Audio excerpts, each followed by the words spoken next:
Cardiovascular system শুরু করব তার আগে আমরা ইসিজির ব্যাপারে জানব। ইসিজির চ্যাপ্টার আমরা আগেই আলোচনা করেছিলাম। সেখানে ইসিজি, ইইজি বিভিন্ন ধরনের যে ইনস্ট্রুমেন্ট এবং কি কাজ করা হয় এগুলোর ব্যাপারে জেনেছিলাম।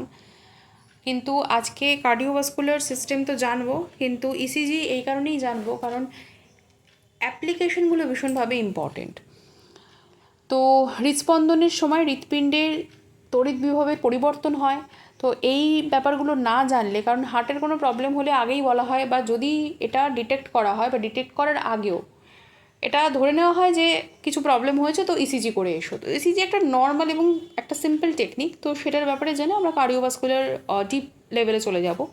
তো ইলেকট্রোকার্ডিওগ্রাম বা ইসিজি কি? হৃদস্পন্দনের সময় হৃৎপিণ্ডে তড়িৎ বিভবের পরিবর্তন হচ্ছে। এই পরিবর্তনকে বিশেষ যান্ত্রিক ব্যবস্থায় লিপিবদ্ধ করলে যে লেখচিত্র বা যে গ্রাফটা পাওয়া যায় তাকে বলা হয় ইলেকট্রোকার্ডিওগ্রাম বা ইসিজি, বা এটাকে বলা হয় হচ্ছে ইকেজি।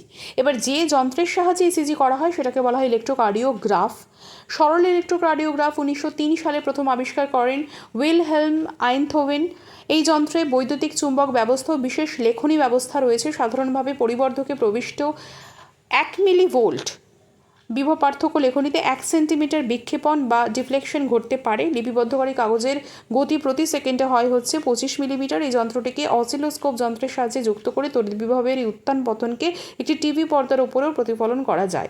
রোগীর বিছানার পাশে এরকম ব্যবস্থা করে রাখা হয় যাতে সবসময় রোগীর হৃৎপিণ্ডের অবস্থা বুঝতে পারা যায়। এবার এই যে রেকর্ডিং বা লিপিকরণ পদ্ধতিটা কি? একমেরু তড়িৎদ্বার বা ইউনিপোলার লিডের সাহায্যে একমেরু লিপিকরণ হয় এবং দ্বিমেরু তড়িৎদ্বার বা বাইপোলার লিডের সাহায্যে দ্বিমেরু লিপিকরণ হচ্ছে।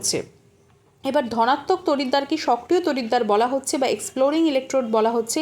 এই তড়িৎদ্বারটি শরীরের 9টি জায়গায় লাগানো হয়, এর মধ্যে 6টি বুকের বিভিন্ন জায়গায় লাগানো হয়। এদেরকে বলা হয় একমেরু বক্ষ লিড বা ইউনিপোলার চেস্ট লিড। অবস্থান অনুসরণে এদেরকে বলা হয় V1, V2, V3, V4, V5 এবং V6। বাকি 3টি হচ্ছে একমেরু প্রত্যঙ্গ লিড বা ইউনিপোলার লিম্ব লিড। এদের ডান হাত, বাম হাত অথবা বাম পায়ে সংযোগ করা হয়। অবস্থান অনুসারে এদের যথাক্রমে VR, VL এবং VF হিসেবে চিহ্নিত করা হয়। ঋণাত্মক তড়িৎদ্বারটি বা ইন্ডিফারেন্ট ইলেকট্রোড শূন্য বিভব বা জিরো পোটেনশিয়াল স্থানের সাথে সেন্ট্রাল টার্মিনাল যুক্ত থাকছে। এবার দ্বিমেরু লিপিকরণ পদ্ধতিতে 2টি তড়িৎদ্বারই সক্রিয় থাকছে। 3 রকমের তড়িৎ সংযোগ সেখানে ব্যবহার করা হয়, লিড 1, লিড 2, লিড 3। লিড 1 হচ্ছে ধনাত্মক তড়িৎদ্বারটি বাম হাতে এবং ঋণাত্মক তড়িৎদ্বারটি ডান হাতের সাথে যুক্ত। লিড 2তে ধনাত্মক তড়িৎদ্বার বাম পায়ে, ঋণাত্মক তড়িৎদ্বার ডান হাতের সাথে যুক্ত। লিড 3 ধনাত্মক তড়িৎদ্বারটি বাম পায়ে এবং ঋণাত্মক তড়িৎদ্বারটি বাম হাতের সাথে যুক্ত থাকছে। প্রতিটি লিড 2টি প্রত্যঙ্গের বিভব পার্থক্য নিয়ন্ত্রণ করে। বর্তমানে 3টি প্রত্যঙ্গ লিড, 6টি বক্ষ লিড এবং 3টি বিবর্ধক প্রত্যঙ্গ লিড কিন্তু ব্যবহার করা হচ্ছে। ইলেকট্রোকার্ডিওগ্রাফ যে রেকর্ড, এখানে পর্যায়ক্রমে 5টি তরঙ্গ বেসিক্যালি হয়, সেটা হচ্ছে PQRST। এদের মধ্যে PRT হচ্ছে ঊর্ধ্বমুখী, Q এবং S হচ্ছে নিম্নমুখী তরঙ্গ। হৃদস্পন্দনের সময় হৃৎপেশির বিষমাবর্তন বা পুনঃসমাবর্তন হচ্ছে, তারই ফলে তরঙ্গের উৎপত্তি হচ্ছে। অলিন্দের বিষমাবর্তের জন্য P, নিলয়ের বিষমাবর্তের জন্য QRS, নিলয়ের পুনঃসমাবর্তনের জন্য ST এবং T তরঙ্গ হচ্ছে। অলিন্দের পুনঃসমাবর্তনের সময় তরঙ্গ QRS এর সময় হয় বলে ওর সঙ্গে মিশে যায় এবং ঠিক বুঝতে পারা যায় না। একটি ঊর্ধ্বমুখী U তরঙ্গ অনেক সময় পাওয়া যায় কিন্তু সুনির্দিষ্ট নয়। প্যাপিলারি পেশিতে পুনঃসংবর্ধনের জন্য এটি হয় বলে মনে করা হয়। ইসিজি তরঙ্গ থেকে অলিন্দ নিলয় হৃৎপিণ্ডের বিশেষ সংযোগী কলা বা স্পেশাল কন্ডাক্টিং টিস্যু কার্যকারিতা সম্পর্কে জানা যায়। এই অংশগুলির অস্বাভাবিকতা থাকলে অঙ্গগুলির আকৃতি এবং স্থিতিকাল বদলে যায়। তাই ইসিজি বিশ্লেষণ করে হৃৎপিণ্ডের গতির হার, তার ছন্দ বা রিদম, পেশির অবস্থা বুঝতে পারা যায়। যেরকম অলিন্দের আয়তন বড় হলে পি তরঙ্গের আকৃতি কিন্তু বেড়ে যাচ্ছে। আমরা জানবো যে এসএ নোটকে পেসমেকার বলে কেন। এসএ নোট আমরা জানি যে প্রতি মিনিটে 70 থেকে 80 বার হৃদপ্রবাহ উৎপন্ন করতে পারে। এর যে ছন্দময়তা বা রিদম সকলের চেয়ে বেশি, অন্যান্য যে নোটগুলো রয়েছে তার থেকে বেশি বলে এটা হৃৎপিণ্ডের ছন্দকে নিয়ন্ত্রণ করতে পারে, তাই একে ছন্দ নিয়ামক বা পেসমেকার বলা হচ্ছে। এবার হৃদপ্রবাহের গতিবেগ এসএ নোটের মধ্যে 0.05 মিটার পার সেকেন্ড থাকছে, আন্তঃনোডীয় তন্তুর মধ্যে যেটা 0.1 মিটার পার সেকেন্ড থাকছে। তাহলে এসএ নোডের মধ্যে 0.5 মিটার পার সেকেন্ড আর আন্তঃনোডীয় তন্তুর মধ্যে থাকছে 0.1 মিটার পার সেকেন্ড। এবার হচ্ছে এভি নোটকে সংরক্ষিত ছন্দ নিয়ামক বলে কেন। এসএ নোটকে যেমন আমরা পেসমেকার বলছি, কিন্তু এভি নোটকেও বলা হয় সংরক্ষিত বা রিজার্ভ পেসমেকার। সেটা কেন না, প্রতি মিনিটে এটা 70 থেকে 80 বার তো করতে পারে না, এটা করে হচ্ছে 40 থেকে 60 বার হৃদপ্রবাহ উৎপন্ন। এভি নোটের মধ্যে দিয়ে হৃদপ্রবাহের গতি হলো 0.05 মিটার পার সেকেন্ড। এসে নোট ঠিক থাকলে এই ছন্দময়তা কোনো কাজেই লাগে না। এসে নোটের ছন্দময়তা অনুযায়ী হৃৎপিণ্ড সংকুচিত হয়, তবে এসে নোট যদি নষ্ট হয়ে যায় তখন এবি নোটের ছন্দময়তা অনুসারে হৃৎপিণ্ড সংকুচিত হচ্ছে, সেজন্য এবি নোটকে সংরক্ষিত ছন্দ নিয়ামক বলা হচ্ছে। এরপরে চলে আসছি হিজের বান্ডিলের ক্ষেত্রে। এই বান্ডিল এবি নোট থেকে উৎপন্ন হচ্ছে, নিচের দিকে এসে ডান দিকের অলিন্দ নিলয় প্রাচীর ভেদ করে ডান নিলয়ের ওপর অংশে আসে এবং দুটি ভাগে ভাগ হয়ে যায়। ডান শাখা আন্তঃনিলয় প্রাচীরের ডান দিক দিয়ে নিলয় প্রান্তের দিকে নেমে যায়, বাম শাখা আন্তঃনিলয় প্রাচীরের ওপরের অংশ দিয়ে মানে অংশের মধ্যে দিয়ে প্রাচীরের এই অংশটা খুব পাতলা হয় বাম নিলয়তে পৌঁছাচ্ছে। কি বললাম? ডান শাখা আন্তঃনিলয় প্রাচীরের ডান দিক দিয়ে নিলয় প্রান্তের দিকে নামছে, আর বাম শাখাটা আন্তঃনিলয় প্রাচীরের ওপরের অংশের মধ্যে দিয়ে বাম নিলয় পৌঁছাচ্ছে। আন্তঃনিলয় প্রাচীরের বাম দিক দিয়ে নিচের দিকে তারপর নামতে থাকছে। এবার শাখাগুলি বারবার ভাগ হয়ে অবশেষে ফাইবার তৈরি করছে, তন্তু তৈরি করছে, যেটাকে বলা হয় হচ্ছে পার্কিনজি তন্তু। তাহলে এই হিজের বান্ডিল এইখান থেকেই কিন্তু এই পার্কিনজি তন্তুটা তৈরি হচ্ছে। এই বান্ডিল রূপান্তরিত পেশিকোষ দিয়ে তৈরি। এর ছন্দময়তা আছে মিনিটে হচ্ছে 36 বার। তাহলে আমরা জানলাম যে এসি নোডের ক্ষেত্রে 70 থেকে 80 বার, এবি নোডের ক্ষেত্রে 40 থেকে 60 বার এবং হিজের বান্ডিলের ক্ষেত্রে এটা হচ্ছে 36 বার। হৃদপ্রবাহ এবি নোড থেকে এই বান্ডিলের মধ্যে দিয়ে পার্কিনজি তন্তুতে পৌঁছচ্ছে। তাহলে আমরা কী কী জানলাম? এসে নোড, এবি নোড, তারপরে হচ্ছে হিজের বান্ডিল এবং তারপরে হচ্ছে পার্কিনজি তন্তু। এর মধ্যে দিয়ে হৃদপ্রবাহের যে গতি সেটা হচ্ছে 1 মিটার পার সেকেন্ড। এরপর পার্কিনজি তন্তুর ব্যাপারে একটু জানবো যে এই তন্তু হিজের বান্ডিলের শাখা থেকে উৎপন্ন লাভ করছে, পেশিকোষের সাথে সংযোগ স্থাপন করছে। এর মধ্যে দিয়ে হৃদপ্রবাহ দ্রুত গতিতে, গতিবেগ হচ্ছে 4 মিটার পার সেকেন্ডে 4 মিটার মতো চলে যাচ্ছে, নিলয় পেশিতে ছড়িয়ে পড়ছে। এই তন্ত্র নিজস্ব ছন্দময়তা আছে, যেটা হচ্ছে মিনিটে 30 থেকে 40 বার। তাহলে আবারও বলছি, এসি নোডের 70 থেকে 80 বার, এবি নোডের 40 থেকে 60 বার, হিজের বান্ডিলের 36 বার অ্যাভারেজ এবং পার্কিনজি তন্তুর হচ্ছে 30 থেকে 40 বার। এরপরে হার্ট ব্লক নিয়ে একটু জানবো। এসি নোড থেকে হৃদপ্রবাহ ঠিকমতো উৎপন্ন না হলে, তার পরিবহন যদি সঠিকভাবে না হয়, তখন যে হৃদরোগের সৃষ্টি হয় তাকে বলা হয় হার্ট ব্লক বা হার্ট অবরোধ। সংযোগ করার বিভিন্ন স্থানের ত্রুটির জন্য কিন্তু এই রোগ হতে পারে। এবার এই যে হৃদচক্র এবং এর সময়কাল সেটার ব্যাপারে একটু জানবো, বা কার্ডিয়াক সাইকেলের ব্যাপারে জানবো। হৃৎপিণ্ডের প্রতিস্পন্দনের সময় হৃৎপিণ্ডে বিভিন্ন চক্রাকার পরিবর্তন হচ্ছে। কি হচ্ছে না, হৃৎপিণ্ডের প্রতি যখন বিট হচ্ছে, স্পন্দন হচ্ছে, তখন হৃৎপিণ্ডে বিভিন্ন চক্রাকার পরিবর্তন হচ্ছে। এই পরিবর্তনগুলি পরবর্তী স্পন্দনের সময় কিন্তু একইভাবে ঘটে। স্বাভাবিক হৃদস্পন্দনের হার প্রতি মিনিটে 70 থেকে 80 বার হচ্ছে, গড় হার ধরলে 75 যদি হচ্ছে। প্রতিস্পন্দনের সময়কাল 0.8 সেকেন্ড। এই সময়কেই হৃদচক্রের স্থিতিকাল বা কার্ডিয়াক চক্র সময় বা কার্ডিয়াক সাইকেল টাইম বলা হচ্ছে। আচ্ছা, এরপর চলে আসছি যে প্রথম হৃদধ্বনিটা কি। নিলয়ের সংকোচনের শুরুতে অলিন্দ ও নিলয়ের চাপ সমান এবং অলিন্দ নিলয় কপাটিকাটা খোলা থাকে। যখন নিলয়ের সংকোচনটা শুরু হচ্ছে তখন অলিন্দ নিলয়ের যে চাপটা সেটা থাকছে হচ্ছে সমান এবং যে কপাটিকাটা থাকে অলিন্দ এবং নিলয়ের মধ্যে সেটা খোলা থাকছে। যখন নিলয়ের সংকোচন শুরু হয় তখন নিলয়ের রক্তের চাপ অলিন্দের রক্তের চাপের থেকে বেশি হয়ে যায়। ডেফিনেটলি যখন ওখানটা সংকুচিত হচ্ছে, যখন নিলয়টা সংকুচিত হচ্ছে তখন রক্তচাপটা বেশি হয়ে যাচ্ছে, তাই রক্ত নিলয় থেকে অলিন্দে চলে আসতে চায়, কারণ চাপ বেশি ও তখন এক জায়গা থেকে আরেক জায়গায় ট্রান্সফার নিতে চাইছে। ঠিক আছে, কিন্তু কপাটিকা একমুখী বলে সেটা তখন বন্ধ হয়ে যায়। কপাটিকার এই বন্ধের ফলেই একটা শব্দ শোনা যায়, এটাকে বলা হয় ফার্স্ট হার্ট সাউন্ড বা প্রথম হৃদধ্বনি। তাহলে কি হলো, নিলয়ের সংকোচনের শুরুতে অলিন্দ এবং নিলয়ের চাপ থাকছে সমান, অলিন্দ নিলয় কপাটিকা থাকছে খোলা। যখন নিলয়ের সংকোচন শুরু হয় তখন নিলয়ে রক্তের চাপ অলিন্দের রক্তের চাপের থেকে বেশি হয়ে যায়, তাই রক্ত নিলয় থেকে অলিন্দে চলে আসতে চায়, কিন্তু কপাটিকা একমুখী বলে বন্ধ হয়ে যাচ্ছে। কপাটিকার এই বন্ধের ফলে একটি শব্দ শোনা যায়, একে বলা হয় প্রথম হৃদধ্বনি। এরপর আসছে যে এই যে হৃদধ্বনি, এর ব্যাপারে যদি আরেকটু জানি। প্রথম হৃদধ্বনি তো আমরা জানলাম, তো দ্বিতীয়, তৃতীয় বা চতুর্থ হৃদধ্বনি রয়েছে, সেগুলো কীরকম?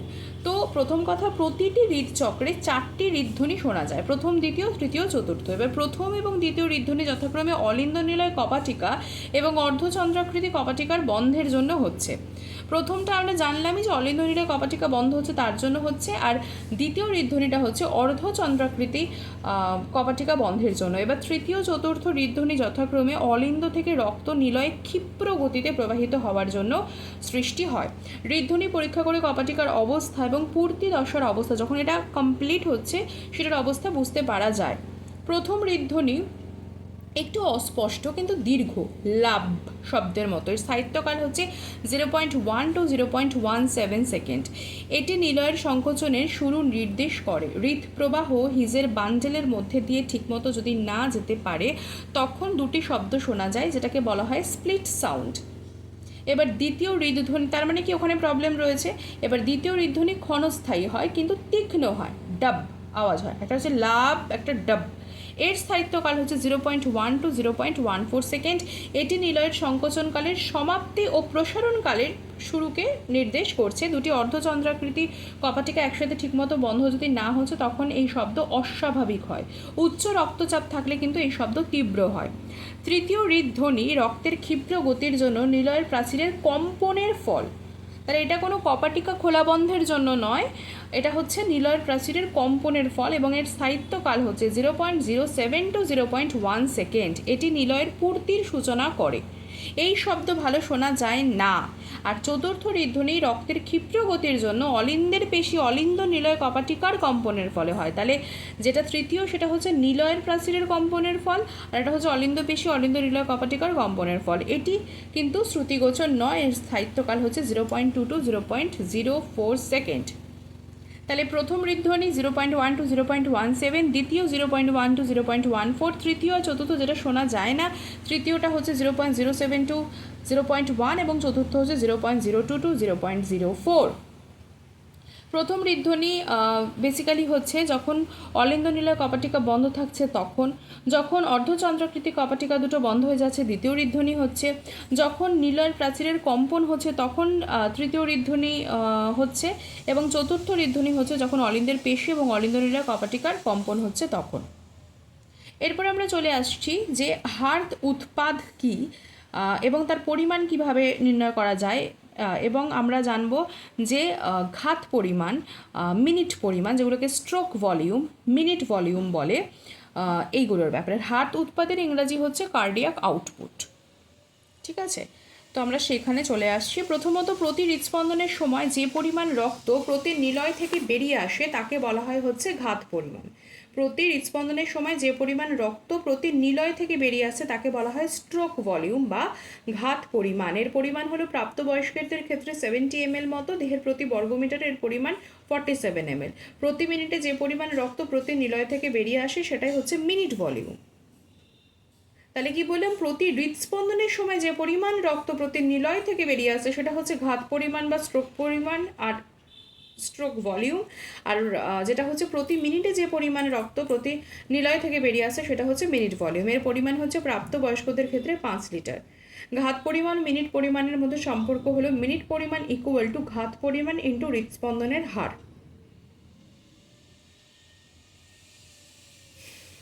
বোঝা গেল, প্রাপ্তবয়স্কদের ক্ষেত্রে 5 লিটার যদি হচ্ছে দেহের প্রতি বর্গমিটারে 3.2 লিটার করে, তাহলে ঘাত পরিমাণ মিনিট পরিমাণের সম্পর্ক হচ্ছে মিনিট পরিমাণ ইকুয়াল টু হৃদস্পন্দনের হার ইন্টু ঘাত পরিমাণ, মানে প্রতি মিনিটে কতটা বেরিয়ে আসছে সেটা, মানে ঘাত পরিমাণ ইন্টু হৃদস্পন্দনের হার, এই দুটোকে একসাথে মাল্টিপ্লাই করতে হবে। এবার এটা যদি আরও ডিটেলসে ভাবি, হার্ট উৎপাদ যে নির্ণয়টা করব কি করে, প্রথমত বিভিন্ন পদ্ধতির সাহায্যে নির্ণয় করা যায়। ফিকের পদ্ধতিতে এই যে কার্ডিয়াক আউটপুট মেজারমেন্টটা বেশি ভালো হয়। 1870 সালে ফিক এই পদ্ধতি আবিষ্কার করেন, বহু বছর আগে 1870 সালে। তার বক্তব্য হচ্ছে একটা নির্দিষ্ট সময়ে ফুসফুস যে পরিমাণ গ্যাস গ্রহণ বা বর্জন করে তা ফুসফুসগামী ধমনী রক্তে অবস্থানকারী গ্যাস এবং ফুসফুস ত্যাগী শিরা রক্তের গ্যাসের পার্থক্যের সমান। তাহলে কি না, যতটা সে গ্রহণ বা যতটা সে বর্জন করছে সেটা কি না ফুসফুসগামী যে ধমনী রক্ত রয়েছে তার অবস্থানকারী যে গ্যাস এবং ফুসফুস যে ত্যাগ করে যাচ্ছে যে শিরার রক্ত রয়েছে সেখানে যে গ্যাস রয়েছে তার পার্থক্যের সমান। তাহলে ধমনী রক্তে অবস্থানকারী গ্যাস আর শিরা থেকে নির্গত যে গ্যাস সেটার পার্থক্যের সমান হচ্ছে যে সে কতটা পরিমাণ গ্যাস গ্রহণ বা বর্জন করবে। এই মূলনীতির ওপর ভিত্তি করে ধমনী রক্ত মিশ্র শিরা রক্তে অক্সিজেনের পরিমাণ নির্ণয় করে ফুসফুস থেকে 1 মিনিটে অক্সিজেন গ্রহণের পরিমাণ বের করে হার্ট উৎপাদকে নির্ণয় করা হয়।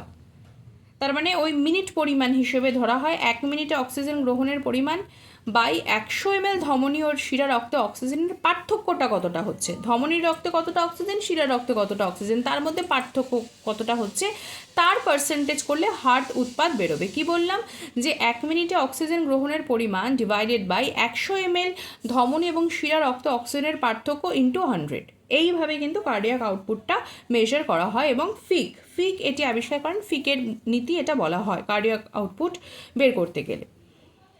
এরপরে আমরা চলে আসবো যে এই যে হৃদঘাত রয়েছে, কিছু কিছু কারণ রয়েছে যে সেগুলোকে এই হৃদঘাতকে বেসিক্যালি কারণগুলো নিয়ন্ত্রণ করতে পারে। তো সেগুলো কি, যেরকম শিরা রক্তের প্রত্যাবর্তন অর্থাৎ ভেনাস রিটার্ন, শিরা রক্ত কীভাবে আসছে সেটা, হৃৎপিণ্ডের সংকোচন ক্ষমতা বা force of contraction of the heart, হৃদস্পন্দনের হার যেটাকে বলা হয় ফ্রিকুয়েন্সি অফ হার্টবিট, এবং প্রান্তীয় বাধা যেটাকে বলা হয় peripheral resistance, very very important. একটা হচ্ছে ভেনাস রিটার্ন যেটাকে বলা হয় শিরা রক্তের প্রত্যাবর্তন, একটা হচ্ছে হৃৎপিণ্ডের সংকোচনের ক্ষমতা force of contraction of the heart, হৃদস্পন্দনের হার যেটাকে বলা হয় ফ্রিকুয়েন্সি অফ হার্টবিট, এবং প্রান্তীয় বাধা যেটাকে বলা হয় পেরিফেরাল রেজিস্ট্যান্স।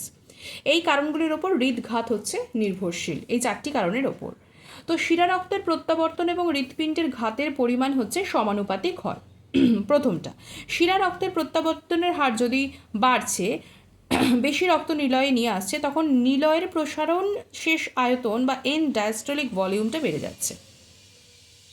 শিরা রক্তের প্রত্যাবর্তনের হার বাড়ছে, বেশি রক্ত নিলয়ে আসছে, নিলয়ের যে প্রসারণ শেষ আয়তন বা যেটাকে এন ডায়াস্টলিক ভলিউম বলা হচ্ছে সেটা বেড়ে যাচ্ছে, অর্থাৎ নিলয়ের পেশিগুলি বেশি প্রসারিত হচ্ছে, সেজন্য পেশির সংকোচন বেশি হচ্ছে, যেটা স্টার্লিংয়ের সূত্র, এবং তার ঘাত পরিমাণ স্ট্রোক ভলিউমটা বেড়ে যাচ্ছে। এবার সংকোচনের ক্ষমতা যদি বেশি হচ্ছে, যেটা বললাম যে আরও একটা কারণ হচ্ছে হৃৎপিণ্ডের সংকোচন ক্ষমতা, তো সংকোচন ক্ষমতা বেশি হলে বেশি পরিমাণে রক্ত হৃৎপিণ্ড থেকে বেরিয়ে আসে, তখন ঘাত পরিমাণ বেড়ে যায়। আবার হৃৎপিণ্ড যদি দুর্বল হচ্ছে, পেশি সংকোচন ক্ষমতা কমে যায়, ঘাত পরিমাণ কমে যায়, তার মানে এটাও হচ্ছে প্রপোর্শনেট, সমানুপাতিক। এবার হৃদস্পন্দনের যে হারটা ফ্রিকোয়েন্সি অফ হার্টবিট, সেটা হচ্ছে ঘাত পরিমাণের ব্যস্তানুপাতিক, সেটা হচ্ছে ব্যস্তানুপাতিক। হৃদস্পন্দনের হার বেড়ে গেলে হৃদচক্রের সময় কমে যায়, হার যত বাড়ছে হৃদচক্রের সময় কমছে, এখানে মানে বিশেষ করে প্রসারণের সময় যখন কম হয়, নিলয়ের পূর্তি কম হয়, এই ঘাত পরিমাণটা কমে যাচ্ছে। অপরদিকে হৃদস্পন্দনের হার কম হলে হৃদচক্রের হার বেশি হচ্ছে, প্রসারণের সময় অধিক হচ্ছে, তখন নিলয়ের পূর্তি বেশির জন্য কিন্তু পেশির দৈর্ঘ্য বেশি হচ্ছে। সুতরাং স্টার্লিংয়ের সূত্র অনুসারে পেশি সংকোচন বেশি হয়, ঘাত পরিমাণ বেশি হয়। তবে দেখা গেছে হৃদস্পন্দনের হার সামান্য বাড়লে ঘাত পরিমাণ মিনিট আয়তনও বেড়ে যাচ্ছে, কিন্তু হৃদস্পন্দনের হার অনেক বেশি বেড়ে গেলে ঘাত পরিমাণ এবং মিনিট আয়তন যেটা মানে একটা লেভেল অবধি, একটা থ্রেশহোল্ড অবধি বাড়লে ওটাও বাড়ছে, কিন্তু হৃদস্পন্দনের হার যখন অনেক বেশি বেড়ে যাচ্ছে, তখন ঘাত পরিমাণ এবং মিনিট আয়তন দুটোই কিন্তু কমে যাচ্ছে, মানে মিনিট ভলিউম এবং স্ট্রোক ভলিউম দুটোই কমে যাচ্ছে। এবার প্রান্তীয় বাধা বা পেরিফেরাল রেজিস্ট্যান্স, সেটা বাড়লে প্রথমে ঘাত পরিমাণটা কমে যায়, কিন্তু কয়েকটি স্পন্দনের পর নিলয়ে বেশি রক্ত জমা হলে স্টার্লিংয়ের সূত্র অনুসারে ঘাত পরিমাণটা বেড়ে যায়, মানে সমানুপাতিক হচ্ছে তখন। বোঝা গেল? তাই প্রান্তীয় বাধার ক্ষেত্রে যে প্রথমে ঘাত পরিমাণটা কমে যাচ্ছে, কিন্তু কয়েকটা স্পন্দনের পরে যখন নিলয়ে বেশি করে রক্ত জমে যাচ্ছে, তখন কিন্তু আবার ঘাত পরিমাণটা বেড়ে যাচ্ছে। এবার বিভিন্ন অবস্থায় নির্ভরশীল কারণগুলোর পরিবর্তন হয় বলে হৃদঘাত কিন্তু পরিবর্তিত হতে পারে, যেরকম এক্সাইটমেন্ট হলে, আবেগের ক্ষেত্রে, ফিজিক্যাল এক্সারসাইজ হচ্ছে, খাদ্য গ্রহণের ক্ষেত্রে, দেহ তাপ একটা ভীষণ ভাইটাল জিনিস যেটা ম্যাটার করছে ডেফিনেটলি, এবং গর্ভাবস্থার শেষ অবস্থা, লাস্ট পার্ট অফ প্রেগনেন্সিতে অ্যাড্রিনালিন ও হিস্টামিনের প্রভাবেও হৃদঘাত কিন্তু বেড়ে যায়, হৃৎপিণ্ডের অসুস্থতায় কিন্তু হৃদঘাত কমে যাচ্ছে। তাহলে কার্ডিয়াক আউটপুটটা ঠিকঠাক করে থাকাটাও কিন্তু একটা যে ঠিকঠাক মানে তোমার কার্ডিওভাস্কুলার সিস্টেম ঠিকঠাক কাজ করছে সেটার একটা জ্বলন্ত উদাহরণ। এরপরে যে আমরা একটা ধমনী শিরা নিয়ে আলোচনা করছি, এটা ভীষণ বেসিক একটা ডিফারেন্স ধমনী এবং শিরা, তার ব্যাপারে একটু চলে আসি। যে বহিঃস্থলে পুরু, এখানে কোলাজেন এবং স্থিতিস্থাপক তন্তু থাকছে, এখানে ভেসোরাম রক্তবাহ রয়েছে, আর শিরার ক্ষেত্রে অনেক বেশি পুরু, এখানেও হচ্ছে তন্তুময়, এখানে স্থিতিস্থাপক তন্তুটা কম রয়েছে, ভেসোরাম থাকছে না। আর ধমনীর মধ্যস্তরটা পুরু আর শিরার মধ্যস্তর পাতলা, ধমনীর অন্তঃস্তরে একস্তর বিশিষ্ট এন্ডোথেলিয়াম কোষগুলি ভিত্তিপর্দার ওপরে থাকে। এখানে স্থিতিস্থাপক তন্তু প্রকট রয়েছে, যেরকম বহিস্তরের স্থিতিস্থাপক তন্তু থাকছে, বহিস্তক পুরু হচ্ছে, আর অন্তঃস্তরে এক স্তর বিশিষ্ট এন্ডোথেলিয়াম কোষগুলি ভিত্তিপর্দার ওপরে বিন্যস্ত থাকছে এবং স্থিতিস্থাপক তন্তুটা হচ্ছে প্রকট। আর ধমনীর মতো এখানে কিন্তু যেরকম ধমনীতে বহিস্তরেও স্থিতিস্থাপক তন্তু, অন্তঃস্তরেও স্থিতিস্থাপক তন্তু, কিন্তু শিরাতে যেটা বহিস্তরে তো তন্তুময় হচ্ছে কিন্তু স্থিতিস্থাপক তন্তু কম রয়েছে, কিন্তু শিরার ক্ষেত্রে অন্তঃস্তরে ধমনীতে যতটা থাকে, প্রকট থাকে, স্থিতিস্থাপক তন্তু ততটা থাকে না, তার থেকে কম রয়েছে। এবার ধমনী বেসিক্যালি মোটা, গহ্বর সরু, আর শিরার যে প্রাকার সেটা হচ্ছে পাতলা কিন্তু গহ্বর হচ্ছে চওড়া। ধমনীতে কপাটিকা থাকে না, শিরাতে কপাটিকা থাকে। Major difference. এবার চলে আসছি যে এই যে আমরা ব্লাড প্রেশার এগুলো নিয়ে আলোচনা করছি, তো এই বিভিন্ন ধরনের প্রেশার রয়েছে, like systolic blood pressure, diastolic pressure, pulse pressure, means pressure. তো প্রথমত রক্তচাপটা কি সেটার ব্যাপারে জানবো, যে রক্তবাহের মধ্যে দিয়ে যাওয়ার সময় রক্তবাহের গাত্রে যে পার্শ্বচাপ সৃষ্টি করে সেটাই হচ্ছে রক্তচাপ বা ব্লাড প্রেশার। এবার রক্তবাহ অনুসারে এর নাম হয়েছে ধমনী গাত্রে এই চাপকে বলা হয় ধমনী চাপ, যেটাকে বলা হয় আর্টেরিয়াল ব্লাড প্রেশার, এবং শিরা গাত্রে যখন চাপটা পড়ে তাকে বলা হয় হচ্ছে ভেনাস প্রেশার, শিরা রক্তচাপ। এবার জালকের গাত্রে যখন এই চাপটা পড়ে তখন বলা হয় তাকে ক্যাপিলারি প্রেশার বা জালক রক্তচাপ। এবার সাধারণভাবে রক্তচাপ বলতে আমরা কিন্তু ধমনীর রক্তচাপটাকেই বুঝছি। এবার সিস্টোলিক, ডায়াস্টোলিক, পালস এবং মিনে চলে আসবো। সিস্টোলিক প্রেশার হচ্ছে হৃৎপিণ্ড যখন সংকুচিত হচ্ছে, সংকোচনের সময় যে সর্বাধিক চাপটা প্রয়োগ করছে সেটাকে বলা হয় হচ্ছে সিস্টোলিক প্রেশার। একজন প্রাপ্তবয়স্ক সুস্থ পুরুষের ক্ষেত্রে এর গড় হচ্ছে 120 মিলিমিটার এইচজি, মোটামুটি 100 থেকে 145-এর মধ্যে থাকলে খুব একটা বেশি অসুস্থতার লক্ষণ থাকে না, বা যে অসুস্থ সেটা বলা যায় না, নর্মাল এটাকে আমরা ধরতে পারি। কিন্তু ডায়াস্টোলিক চাপের ক্ষেত্রে হৃৎপিণ্ডের প্রসারণের সময় সর্বনিম্ন চাপকে প্রসারী চাপ বলে। একজন প্রাপ্তবয়স্ক সুস্থ পুরুষের ক্ষেত্রে এর গড় মান হচ্ছে 80, মোটামুটি 60 থেকে 90-এর মধ্যে থাকলে নর্মাল। স্পন্দন চাপ কি সংকোচী প্রসারী চাপের যে অন্তর্ফলটা পাওয়া যায়, তাকে মাইনাস করলে যে চাপটা পাওয়া যায় সেটা হচ্ছে স্বাভাবিক মান এটার থাকে 120 থেকে আমরা যদি 80 বাদ দিচ্ছি তাহলে 40 পাচ্ছি, মোটামুটিভাবে 40 থাকলে হবে। এবার দেখা যাচ্ছে যে 130 আছে আর এদিকে আছে 90, তাহলে সেক্ষেত্রেও আমরা 40 পাচ্ছি, তাহলে সেক্ষেত্রেও আমরা ঠিকঠাক কিন্তু একটা ধরতে পারি পালস প্রেশারের হিসেবে। এরপরে চলে আসছে মিন প্রেশার। প্রসারী চাপ এবং স্পন্দন চাপের 1/3 যোগফল হচ্ছে গড় চাপ। স্বাভাবিক মান হচ্ছে 80, যেটা হচ্ছে প্রসারী চাপ মানে ডায়াস্টোলিক প্রেশার, প্লাস কি বললাম স্পন্দন চাপের 1/3। তাহলে স্পন্দন চাপ কি এখানে যদি মানে স্পন্দন চাপ বা পালস প্রেশার বলা হয় 40-এর 1/3, তাহলে 40-এর 1/3 করলে মোটামুটি আমরা পাচ্ছি হচ্ছে 13, তাহলে 80 + 13 = 93। তাহলে গড় চাপটা কি আমরা প্রসারণ চাপটাকে ধরবো, সিস্টোলিক প্রেশারকেও ধরবো না, আমরা ডায়াস্টোলিক প্রেশারকে ধরবো, এবং যেটা হচ্ছে স্পন্দন চাপ বা পালস প্রেশার তার 1/3কে ধরবো। এরপর ওই ডায়াস্টোলিকের সাথে 1/3 অফ পালস প্রেশারকে আমরা অ্যাড করলে আমরা মিন প্রেশারটা পেয়ে যাব। এই যে ব্লাড প্রেশার নিয়ে এত কথা বলা হচ্ছে, এর ইম্পর্টেন্সটা কোথায়, এর ফাংশনটা কি, কী কাজে লাগে, কেন এটা আমরা জানবো। প্রথমত সংকোচী চাপ যেটা, সেটা যে সিস্টোলিক প্রেশার প্রথমত ধমনী গাত্রের স্থিতিস্থাপকতাকে নির্দেশ করছে, যে কতটা সেটা স্থিতিস্থাপক রয়েছে, কারণ সেখানে স্থিতিস্থাপক টিস্যু থাকছে, স্থিতিস্থাপক তন্তু থাকছে আমরা জানি। এই দুটি হচ্ছে ব্যস্তানুপাতিক। রক্তবাহকে কতটা চাপ সহ্য করতে হয়, হৃৎপিণ্ড কত শক্তিতে কাজ করে, তার সংকোচী চাপ থেকে কিন্তু সিস্টোলিক প্রেশার থেকে বোঝা যায় যে রক্তবাহকে কতটা প্রেশার নিতে হচ্ছে, হৃৎপিণ্ডকে কতটা শক্তি ব্যয় করতে হচ্ছে। ঠিক আছে, মানে সেই পাম্পটা যে দেখা যায় যে হাই ব্লাড প্রেশার মানেটা কি, যে মানে এর থেকে বেশি প্রেশার হলে মানে এর হার্টটা দুর্বল হয়ে যাবে, ধীরে ধীরে ঠিকঠাক কাজ করছে না বা করবে না। তো হৃদস্পন্দনের সময় রক্তকে ধমনীতে নিক্ষেপ করার জন্য হৃৎপিণ্ডকে কতটা শক্তি ব্যয় করতে হয় প্রসারী চাপ তা নির্দেশ করছে, যে ধমনীতে কতটা নিক্ষেপ করতে হয়, এবং সেই নিক্ষেপ করার জন্য হৃৎপিণ্ড কতটা শক্তি ব্যয় করে সেটাই হচ্ছে প্রসারী চাপ।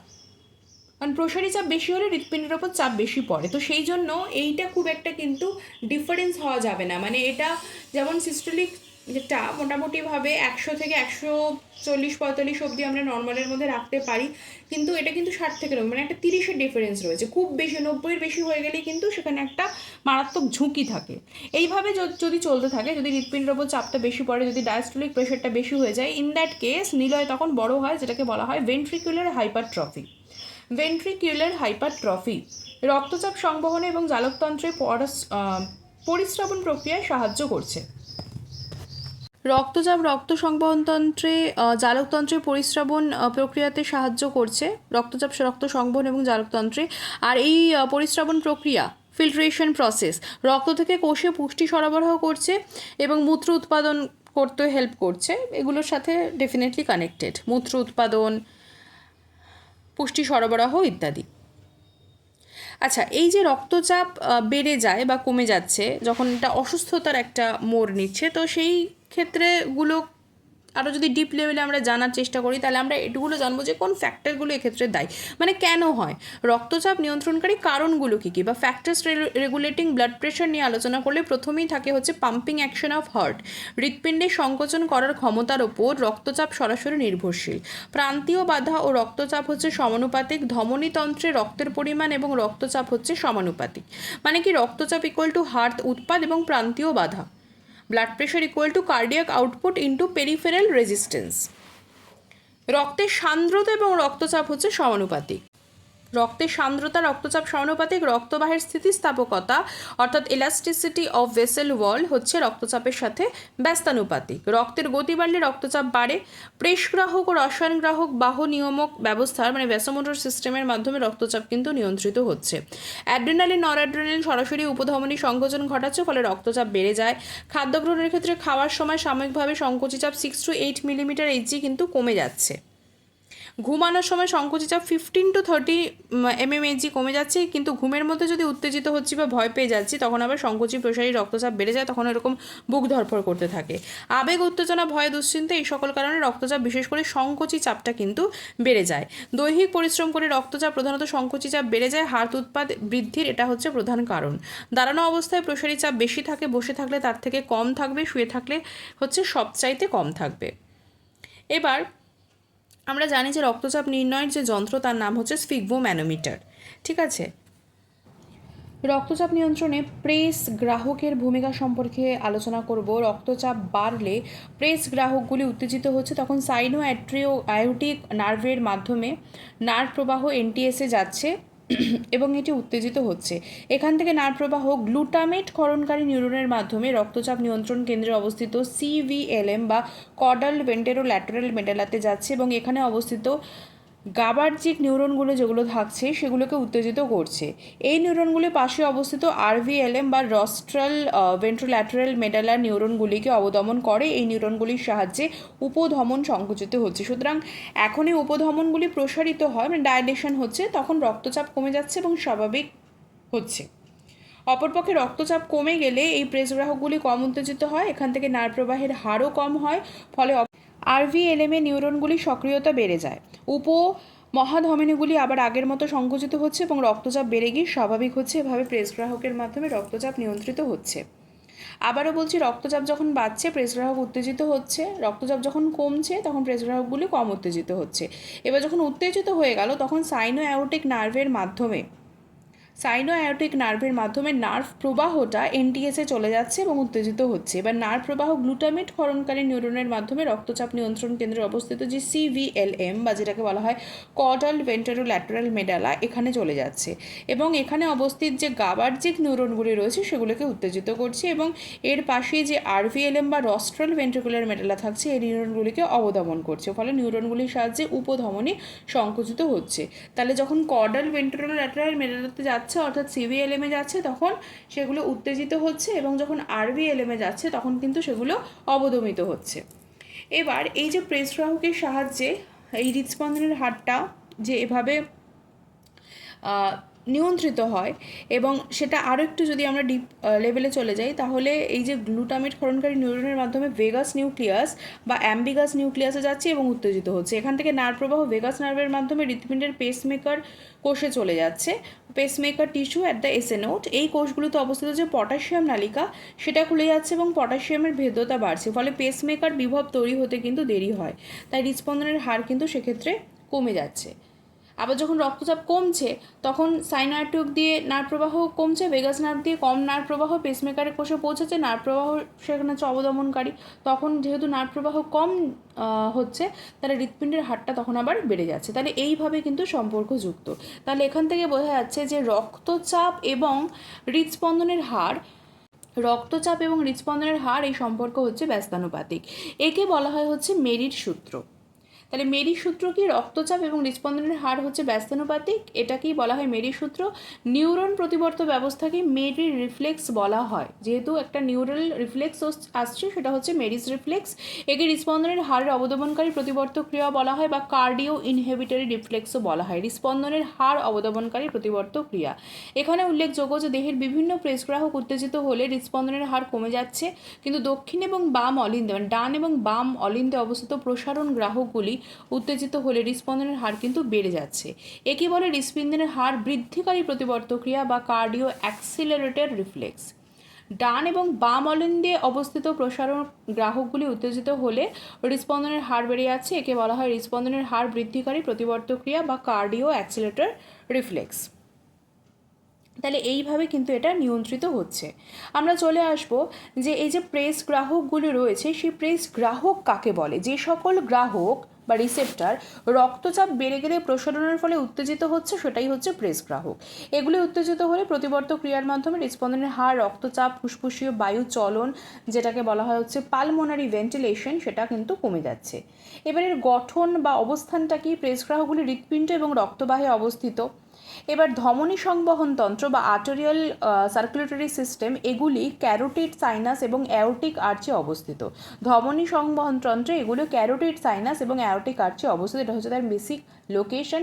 এছাড়া ডান এবং বাম অলিন্দের গায়ে ফুসফুসীয় শিরা, ফুসফুসীয় রক্ত সংবহনে কিন্তু এটা পাওয়া যাচ্ছে। এগুলোকে একত্রে হৃৎপিণ্ড ফুসফুসীয় গ্রাহক বা কার্ডিও পালমোনারি রিসেপ্টর বলা হয়। কি বলা হচ্ছে না, দক্ষিণ মানে ডান এবং বাম অলিন্দের গায়ে ফুসফুসীয় শিরা, ফুসফুসীয় রক্ত সংবহনে পাওয়া যাচ্ছে, এগুলিকে একত্র হৃৎপিণ্ডীয় ফুসফুসীয় গ্রাহক বা কার্ডিও পালমোনারি রিসেপ্টর বলা হয়। এগুলি মূলত অন্তর্বাহী নার্ভতন্ত্র প্রান্তীয় শাখাগোষ্ঠী বা স্প্রেইন্টিং এবং রক্তবাহের ক্ষেত্রে টিউনিকা অ্যাডভেন্সিয়েশিয়াতে এটা কিন্তু থাকছে। এগুলি প্রসারিত হলে বা স্ট্রেচিং হলে সেগুলো কিন্তু উত্তেজিত হচ্ছে। প্রেস গ্রাহকগুলি নার্ভ সংযোগ বিভিন্ন পরীক্ষায় দেখা গেছে যে ক্যারোটিড সাইনাস থেকে নার্ভ প্রবাহ সাইনাস নার্ভ এবং অ্যাওর্টিক আর্চ থেকে অ্যাওর্টিক নার্ভ দিয়ে এনটিএসে চলে যাচ্ছে। মানে যেটা হচ্ছে ক্যারোটিড সাইনাস থেকে নার্ভ প্রবাহ সাইনাস নার্ভ, যেটা সাইনাস নার্ভ বা branch of 9 and aortic nerve যেটা ব্রাঞ্চ অফ 10 দিয়ে এনটিএস মানে নিউক্লিয়াস ট্র্যাক্টাস সলিটেরিয়াস, নিউক্লিয়াস ট্র্যাক্টাস সলিটেরিয়াস, সে এনটিএসে চলে যাচ্ছে। এবার হৃৎপিণ্ড ফুসফুসীয় গ্রাহকগুলি থেকে নার্ভ প্রবাহ ভেগাস নার্ভের মাধ্যমে এনটিএসে যাচ্ছে। হৃৎপিণ্ডীয় ফুসফুসীয় গ্রাহকগুলি থেকে নার্ভ প্রবাহ ভেগাস নার্ভের মাধ্যমে এনটিএসে যাচ্ছে। এই অন্তর্মুখী নার্ভগুলি গ্লুটামেট ক্ষরণকারী নিউরন। আমরা আগেই জেনেছিলাম যেখান থেকে কিন্তু গ্লুটামেট ক্ষরণ হচ্ছে এবং উত্তেজিত করছে এনটিএসকে। এনটিএসের ফুল ফর্ম নিউক্লিয়াস ট্র্যাক্টাস সলিটেরিয়াস। এই গ্রাহকগুলির প্রধান বৈশিষ্ট্য হলো প্রসারিত হলে এরা উত্তেজিত হয়, তাই রক্তচাপ বাড়লে এরা উত্তেজিত হচ্ছে। স্বাভাবিক অবস্থা অর্থাৎ রক্তচাপ স্বাভাবিক থাকলে প্রেস গ্রাহকগুলি কিন্তু বেশি সেন্সিটিভ থাকে, সংবেদনশীল থাকে। সুতরাং সামান্য রক্তচাপের পরিবর্তন হলে এটি সাড়া দেয়। কিন্তু দেখা গেছে যে অনেকদিন ধরে রক্তচাপ বেশি থাকলে প্রেস গ্রাহকগুলি সংবেদনশীলতা কিন্তু কমে যাচ্ছে। সামান্য রক্তচাপের পরিবর্তনে সাড়া দিচ্ছে, কিন্তু অনেকক্ষণ ধরে যদি রক্তচাপ বেশি থাকছে, প্রেস গ্রাহকগুলির যে সেন্সিটিভিটি বা সংবেদনশীলতা সেটা কিন্তু কমে যাচ্ছে। আমরা এই যে রক্তচাপ নিয়ন্ত্রণে প্রেস গ্রাহকের ভূমিকা যখন মানে জানতে শুরু করলাম, আমরা কিন্তু প্রথমেই জানলাম যে সাইনো অ্যাওর্টিক নার্ভের মাধ্যমে নার্ভ প্রবাহ কিন্তু এনটিএসে যাচ্ছে যখন প্রেস গ্রাহকগুলো উত্তেজিত হচ্ছে। So what is sino aortic nerve? Carotid sinus এবং অ্যাওর্টিক আর্চ, মনে রাখতে হবে যে এই সাইনাস নার্ভ হচ্ছে branch of 9 and aortic nerve branch of 10। তো বেসিক্যালি যে এই নার্ভের মাধ্যমে নার্ভ প্রবাহ এনটিএসে যাচ্ছে, এদেরকেই সাইনো অ্যাওর্টিক নার্ভ বলা হয়, যেহেতু সাইনাস নার্ভ আছে এবং অ্যাওর্টিক নার্ভ রয়েছে। আর এই নার্ভ প্রবাহের সাহায্যে হৃৎপিণ্ডে রক্ত সংবহন নিয়ন্ত্রিত হচ্ছে। এদেরকে এই কারণে বাফার নার্ভও বলা হচ্ছে, যেহেতু এই নার্ভ প্রবাহের সাহায্যে হৃৎপিণ্ডে রক্ত সংবহন, তাই এদেরকে বলা হয় হচ্ছে বাফার নার্ভ। এবার শ্বসন নিয়ন্ত্রণে ওই প্রেস গ্রাহকের বিশেষ ভূমিকা রয়েছে। সেটা কি না, রক্তচাপ বাড়লে প্রতিবর্ত ক্রিয়ার মাধ্যমে ফুসফুসীয় বায়ু চলাচল বা পালমোনারি ভেন্টিলেশনটা কমে যাচ্ছে। শ্বসনের হার এবং শ্বসনের গভীরতা দুটিই কমে যাচ্ছে। প্রেস গ্রাহক থেকে পূর্ব বর্ণিত পদ্ধতিতে নার্ভ প্রবাহ এনটিএসকে উত্তেজিত করে, সেখান থেকে নার্ভ প্রবাহ শ্বসন কেন্দ্রে যায় এবং শ্বসন নিয়ন্ত্রণ করছে। কি বললাম, রক্তচাপ বাড়লে প্রতিবর্ত ক্রিয়ার মাধ্যমে ফুসফুসীয় বায়ু চলাচল বা পালমোনারি ভেন্টিলেশন কমে যাচ্ছে। যাচ্ছে। শ্বসনের হার এবং শ্বসনের গভীরতা, যেটা rate and depth of respiration, সেই দুটোই কমে যায়। প্রেসগ্রাহক থেকে পূর্ব বর্ণিত পদ্ধতিতে নাড় প্রবাহ এনটিএসকে উত্তেজিত করছে, সেখান থেকে নাড় প্রবাহ শ্বসন কেন্দ্রে যাচ্ছে এবং শ্বসনকে নিয়ন্ত্রণ করছে। আচ্ছা, এরপরে আমরা চলে আসব, সেটা হচ্ছে যে অ্যাকশন প্রতিবর্ত বা অ্যাকশন রিফ্লেক্স কি। ত্বকীয় গ্রাহকের সাথে যুক্ত অন্তর্মুখী যে নার্ভগুলি থাকছে বা অ্যাফারেন্ট নার্ভগুলি থাকছে, সেগুলো সুষুম্নাকাণ্ডে যাচ্ছে, কিন্তু এখানে পৌঁছানোর আগেই এরা শাখা নার্ভ থেকে বেরিয়ে আসে এবং পুনরায় ত্বকে ফিরে যায় এবং উপধমনী বা আর্ট্রিয়েলের সাথে সংযোগ স্থাপন করছে। এভাবে একই নার্ভের অ্যাকশন অন্তর্বাহী বা যেটাকে অন্তর্মুখী বলছে এবং বহির্বাহী দু রকমের কাজ প্রতিবর্ত ক্রিয়া সৃষ্টি করে। কি বললাম, ত্বকীয় গ্রাহকের সাথে অন্তর্মুখী নার্ভগুলি সুষুম্নাকাণ্ডে যাচ্ছে, এখানে আবার পৌঁছানোর আগেই শাখা নার্ভ বেরিয়ে আসছে এবং পুনরায় ত্বকে ফিরে আসছে এবং উপধমনীর সাথে সংযোগ স্থাপন করছে। তাহলে একই নার্ভের অ্যাকশন অন্তর্বাহী বা অন্তর্মুখী এবং বহির্বাহী দু রকমের কাজ করছে এবং প্রতিবর্ত ক্রিয়া সৃষ্টি করছে। এই প্রতিবর্ত চক্রের মাধ্যমে এই ঘটনাটা পুরোটা ঘটছে আর অ্যাকশনের মাধ্যমে এটা ঘটে, তো এটাকে বলা হয় অ্যাকশন প্রতিবর্ত। আর এই প্রতিবর্ত চক্রের মধ্যে কেন্দ্র অনুপস্থিত থাকছে। ত্বকের উদ্দীপনা হলে প্রতিবর্ত ক্রিয়ার মাধ্যমে উদ্দীপিত ত্বকের স্থানে রক্ত প্রবাহের প্রসারণ ঘটে। এটি ত্রয়ী প্রতিক্রিয়া বা যেটাকে বলা হয় ট্রিপল রেসপন্স। তার মানে কি, যেহেতু অন্তর্মুখী বহির্মুখী দুটো কাজই হচ্ছে, আবার ত্বকের উদ্দীপনা হচ্ছে, সেখানেও কাজ করছে, রক্তবাহের প্রসারণ ঘটছে, তো এটাকে বলা হয় ট্রিপল রেসপন্স বা ত্রয়ী প্রতিক্রিয়া। মেরুসূত্র নিয়ে আমরা যদিও আলোচনা করলাম, আরও একটু বলবো যে দেহের রক্তচাপের সাথে হৃৎপিণ্ডের যে গতির হার সেটা হচ্ছে ব্যস্তানুপাতিক বা ইনভার্সলি প্রপোর্শনাল, অর্থাৎ রক্তচাপ বাড়লে হৃৎপিণ্ডের হাড়ের যে গতিটা সেটা কমছে, আবার রক্তচাপ কমলে এই গতিটা বেশি হচ্ছে, একে বলে মেরুসূত্র। মেরির প্রত্যাবর্ত চক্র বা রিফ্লেক্স আর কি, যে প্রত্যাবর্ত চক্রের সাহায্যে মেরুসূত্র কার্যকরী হচ্ছে, অর্থাৎ রক্তচাপ ও হৃৎপিণ্ডের গতিবেগ ব্যস্তানুপাতিক হয়, তাকে মেরির প্রত্যাবর্ত বা মেরিস রিফ্লেক্স বলা হয়। কি বললাম, যে প্রত্যাবর্ত চক্রের সাহায্যে মেরির সূত্র কার্যকরী হচ্ছে এবং রক্তচাপ ও হৃৎপিণ্ডের গতিবেগ ব্যস্তানুপাতিক হচ্ছে, সেটা হচ্ছে প্রত্যাবর্ত চক্র। যদি বর্ণনা করা যায় তাহলে বলতে হবে ক্যারোটিড সাইনাস ও অ্যারোটিক আর্চে প্রেসগ্রাহক রয়েছে। টিউনিকা অ্যাডভেন্টিশিয়াতে অবস্থিত এটি একটি নার্ভ প্রান্তীয় শাখা গোষ্ঠী। রক্তচাপ বাড়লে এগুলি লম্বা হয়ে উত্তেজিত হয় এবং এর সঙ্গে যুক্ত নার্ভে নার্ভ প্রবাহ উৎপন্ন হয়। এই প্রবাহ ক্যারোটিড সাইনাস থেকে সাইনাস নার্ভ অর্থাৎ ব্রাঞ্চ অফ 9 এবং অ্যারোটিক আর্চ থেকে অ্যারোটিক নার্ভ অর্থাৎ ব্রাঞ্চ অফ 10 দিয়ে মেডালাতে অবস্থিত এনটিএস, যেটা নিউক্লিয়াস ট্র্যাক্টাস সলিটেরিয়াস, তো সেখানে পৌঁছাচ্ছে এবং একে উত্তেজিত করছে। আবারও বলছি, কি হলো না, ক্যারোটিড সাইনাস ও অ্যারোটিক আর্চে প্রেসগ্রাহক রয়েছে। টিউনিকা অ্যাডভেন্টিশিয়াতে অবস্থিত নার্ভ প্রান্তীয় শাখা গোষ্ঠী। রক্তচাপ বাড়লে এগুলি লম্বা হয়ে উত্তেজিত হচ্ছে এবং এর সঙ্গে যুক্ত নার্ভে নার্ভ প্রবাহ উৎপন্ন হচ্ছে। এই প্রবাহ ক্যারোটিড সাইনাস থেকে সাইনাস নার্ভ এবং অ্যারোটিক আর্চ থেকে অ্যারোটিক নার্ভ দিয়ে মেডালাতে অবস্থিত এনটিএসে পৌঁছাচ্ছে, একে উত্তেজিত করছে।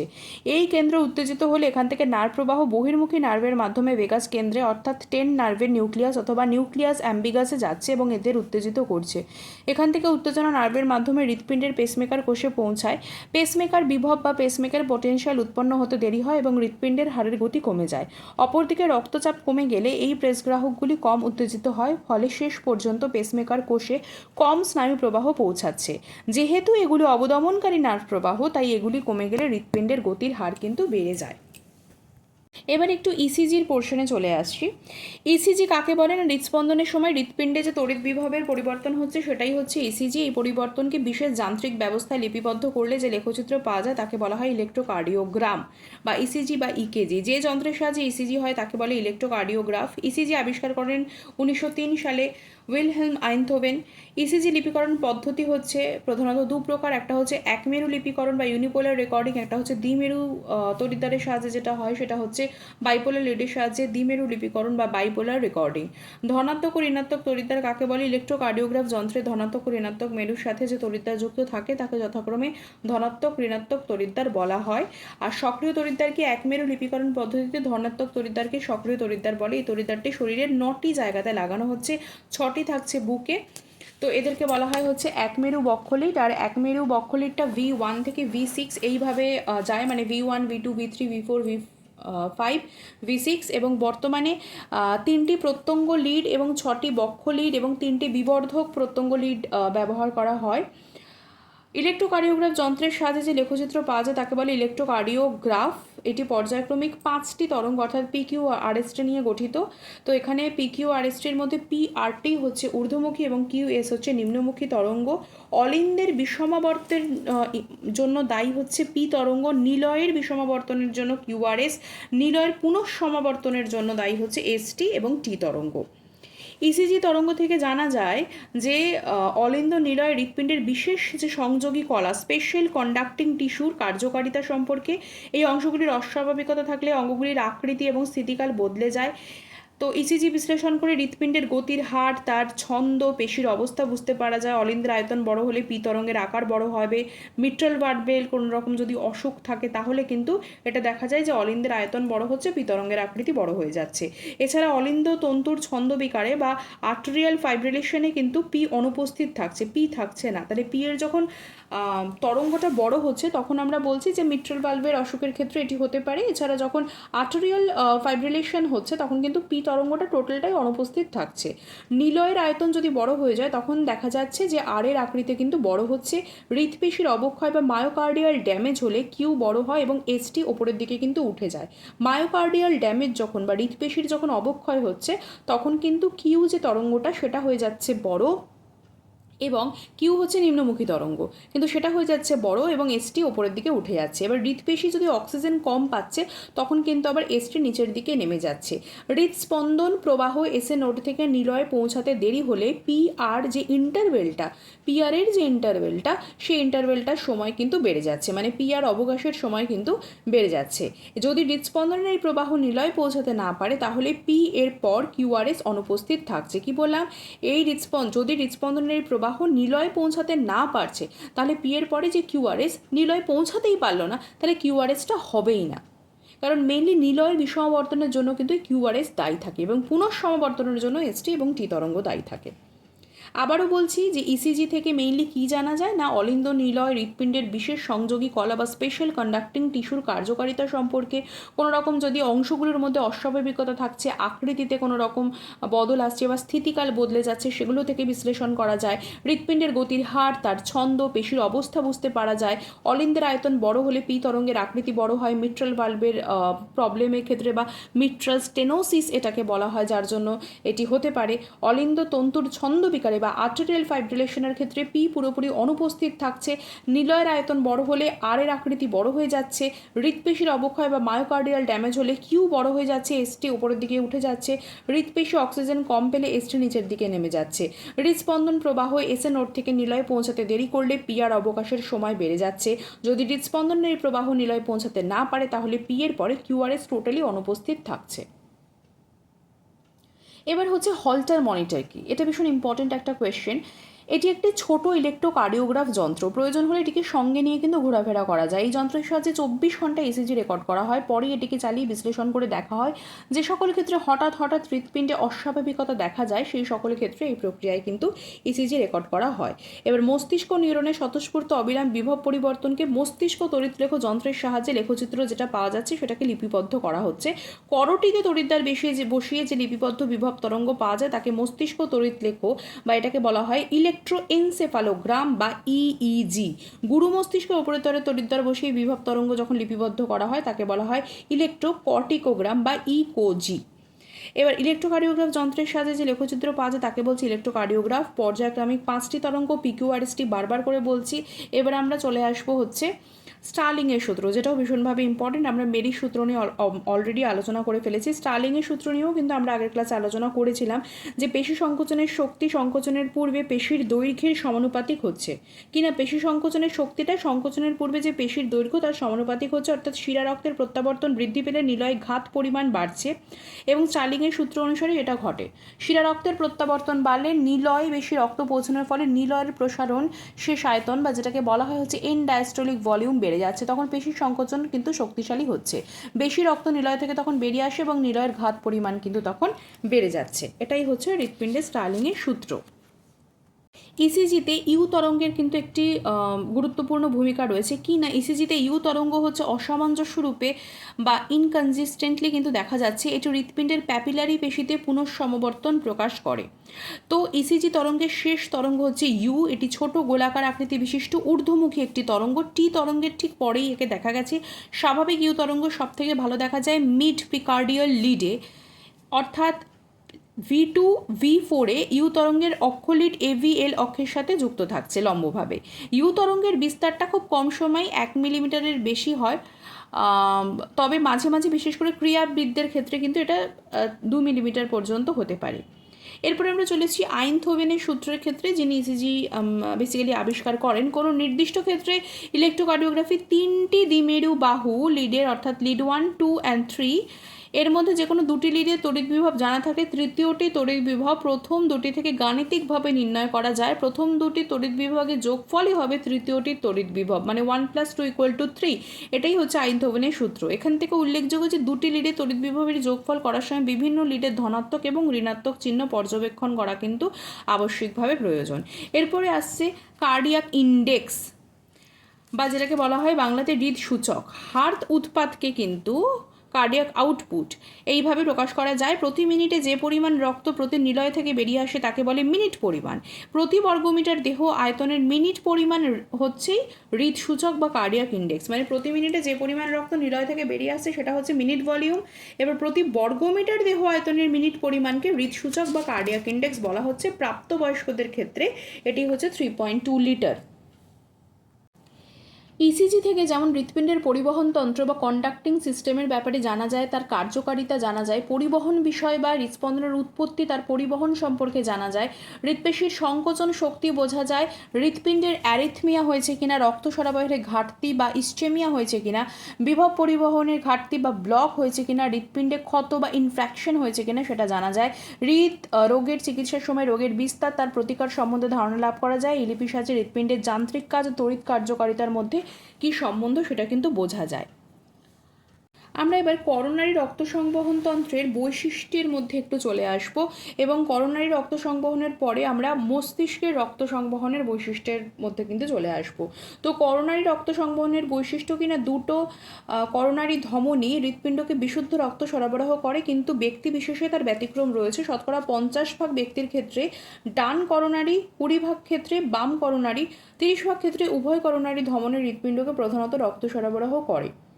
আর এই করোনারি রক্ত সংবহন তন্ত্রের ক্ষেত্রে বিশেষ বৈশিষ্ট্য হচ্ছে যে এই রক্ত সংবহন তন্ত্র কেবলমাত্র হৃৎপিণ্ডকে রক্ত সরবরাহ করছে। হৃৎপিণ্ড থেকে কিছু, কারণ এটা করোনারি, ওকে, এবার হৃৎপিণ্ড থেকে কিছু পরিমাণ রক্ত সরাসরি নিলয়ে চলে আসছে। করোনারি ধমনী মহাধমনীর প্রথম শাখা, সেজন্য রক্ত উচ্চ চাপে করোনারি ধমনীতে প্রবেশ করছে। করোনারি ধমনী মহাধমনীর প্রথম শাখা, সেজন্য উচ্চ রক্তচাপে কিন্তু করোনারি ধমনীতে প্রবেশ করছে। হৃৎপিণ্ডের প্রসারণকালে রক্ত করোনারি রক্তবাহের মধ্যে দিয়ে যায়, বা করোনারি ইনফ্লো হচ্ছে হৃৎপিণ্ডের সংকোচনের সময় সেখান থেকে বেরিয়ে আসে করোনারি আউটফ্লো যেটাকে বলা হচ্ছে। হৃৎপিণ্ডের সংকোচনকালে করোনারি রক্তবাহগুলি সংকুচিত হচ্ছে। এই রক্ত সংবহন তন্ত্রে অনেক অ্যানাস্টোমেসিস রয়েছে। এখানে ধমনী এবং শিরা রক্তের মধ্যে অক্সিজেনের পার্থক্য অনেক বেশি, যেটা বিশ্রামরত অবস্থায় 100 ml রক্ত থেকে 9 থেকে 11 ml অক্সিজেন হৃৎপেশিতে যাচ্ছে। একমাত্র রক্তের গতি বাড়িয়ে হৃৎপেশিতে বেশি অক্সিজেন সরবরাহ করা হচ্ছে। হৃৎপেশিতে রক্ত সরবরাহ অনেক বেশি। একটি পেশিতে একটিমাত্র রক্তজালক রক্ত সরবরাহ, যেটা হচ্ছে পেশি ইষ্ট জালকের অনুপাত 1:1। এখানে আন্তর্জালকের দূরত্ব কিন্তু অনেক কম হচ্ছে। সমপার্শ্বীয় সংবহন স্বাভাবিক অবস্থায় থাকে না, তবে করোনারি ধমনী ধীরে ধীরে সরু হয়ে গেলে এটি কিন্তু গঠিত হয়। করোনারি রক্ত সংবহন তন্ত্রে প্রতিক্রিয়ামূলক অতিরিক্ত রক্তপ্রবাহ বা রিঅ্যাক্টিভ হাইপারেমিয়া দেখা যায়। রক্তপ্রবাহ বন্ধ থাকার সময় বিপাকীয় পদার্থ জমা হয়, এটি রক্তবাহকে প্রসারিত করছে, ফলে রক্তপ্রবাহের বৃদ্ধি ঘটছে। করোনারি সংবহন তন্ত্রের সমবেদী এবং পরসমবেদী, মানে হচ্ছে সিম্প্যাথেটিক এবং প্যারাসিম্প্যাথেটিক যে এক্সাইটমেন্ট, সেই উদ্দীপনা উভয় বাহু প্রসারিত বা যেটা হচ্ছে ভ্যাসোডাইলেশন করছে।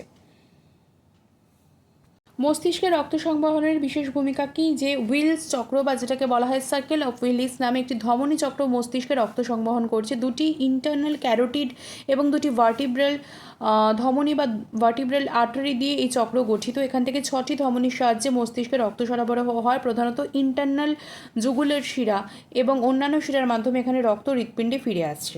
জালকের এন্ডোথেলিয়াম কোষগুলি হচ্ছে ছিদ্রবিহীন, পরস্পর শক্ত বন্ধনী বা টাইট জাংশন দিয়ে যুক্ত থাকছে। এরূপ গঠন রক্ত মস্তিষ্ক বাধক গঠনে সাহায্য করে, মানে হচ্ছে ব্লাড ব্রেন ব্যারিয়ার।